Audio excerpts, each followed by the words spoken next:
Vamos em frente, então, com mais um Liberdade de Opinião. Falamos e muito já sobre assuntos nacionais. Agora a gente quer trazer também um pouco do que ocorre para além das nossas fronteiras, principalmente quando a gente fala sobre as negociações entre Rússia e Ucrânia.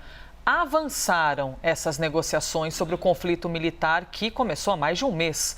A avaliação é de negociadores dos dois lados, viu? O lado ucraniano está disposto a adotar um status de neutralidade e não entrar em alianças militares, nem abrigar bases estrangeiras. Em troca, o outro lado, aliás, em troca, os próprios ucranianos querem a garantia de proteção internacional em termos semelhantes ao artigo 5º da OTAN, que é uma cláusula de defesa coletiva. É aquilo que traduzindo assim, basicamente, seria o mexeu com um, mexeu com todos, não é? O que ocorre para o integrante da OTAN é o mesmo que ocorrer para todos e todos entrariam em defesa desse integrante da OTAN.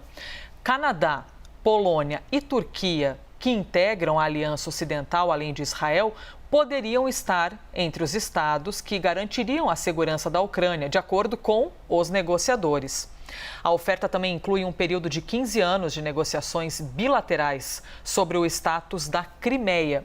Essa região, a Crimeia, foi anexada, nós lembramos a você, foi anexada pela Rússia em 2014, mas não é reconhecida pelos ucranianos como um território russo. O Kremlin, os russos, ainda não responderam se aceitam a proposta da Ucrânia, mas deram um bom sinal. Depois da reunião, o Ministério da Defesa da Rússia anunciou que vai reduzir drasticamente as atividades militares em direção às cidades de Kiev e de Chernihiv. Lembrando que há pouco a gente trouxe aqui para vocês os relatos que, se houve uma diminuição, ao menos as imagens não registraram isso ainda. Ainda há ataques, ainda há explosões nesses locais.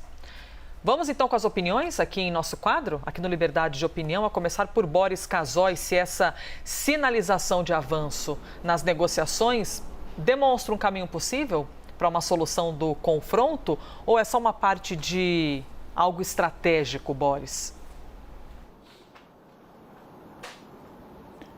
Elisa, pode ser o começo de um começo. O que os russos dizem que vão fazer não se escreve. Nós já vimos isso. Eles procuram desviar a atenção se utilizando da mentira o tempo todo. Lembra quando os americanos disseram que iria haver a invasão? Aliás, o presidente dos Estados Unidos disse que iria haver a invasão da Ucrânia pela Rússia. Eles disseram que era um delírio do presidente dos Estados Unidos, desmentiram várias vezes, o Putin desmentiu. Quer dizer, eles usam o estratagema da mentira na sua ação de guerra. A Ucrânia está destruída, está economicamente exaurida pela guerra, a população está saindo do país, milhões de pessoas foram para a Polônia, para a Romênia, Hungria, outros países do mundo, Alemanha, enfim, estão totalmente desamparados, estão em países de língua estranha, de língua desconhecida, agora há esse aviso russo, né? Essa comunicação russa que eles vão reduzir os ataques à Ucrânia e vão se cingir, se limitar à região de Donbás. Não dá para acreditar no que eles falam. Você vê, por enquanto, continuam os bombardeios a Kiev, capital da Ucrânia. Eles encontraram enormes dificuldades num exército artesanal, embora bem preparado, mas sem armas, com armas limitadas. Um exército, repito, artesanal ucraniano. A Rússia demonstrou extraordinária incompetência militar nessa ação. A Rússia perdeu 7 generais numa guerra de 30 dias, de 30 e poucos dias. É um negócio inconcebível para uma potência mundial, para uma potência nuclear como a Rússia. Isso deve estar repercutindo internamente. O fato é o seguinte: há também vítimas russas, muitos jovens também vítimas, soldados engajados no exército russo, não são a grande maioria, não é composta por profissionais. Então, a guerra também cansa, né? Além de todos os prejuízos humanos, humanitários e materiais, a guerra também cansa.